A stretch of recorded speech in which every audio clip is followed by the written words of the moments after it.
September নয় বরং জানুয়ারি মাসেই পালিত হতো বিশ্বকর্মা পুজো। জাঁকজমক সহ এই পুজো এখনও টিকে রয়েছে হাওড়া ও হুগলি জেলার কিছু পুরনো তাঁতিপাড়ায়। দেব কারিগর বিশ্বকর্মার অকালবোধন নামে এখন পরিচিত এই পুজো মূলত হয়ে থাকে তাঁতিদের উদ্যোগে। তাঁত কারিগরদের সুতো জড়িয়ে অকালেই আসেন বিশ্বকর্মা, আর হাসি ফুটে ওঠে গ্রামীণ শিল্পীদের মুখে।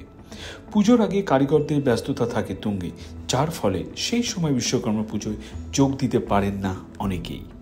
তাই পৌষ মাসে এই অকালবোধন। আশ্চর্যের বিষয়, এখানে মূর্তির 4 হাতের পরিবর্তে থাকে 2টি হাত। এক হাতে অস্ত্র হিসাবে দেখা যায় তাঁতের মাকু, আর এক হাতে খুঁড়ি। অন্যদিকে হাতির বহনের জায়গা নিয়েছে ঘোড়া।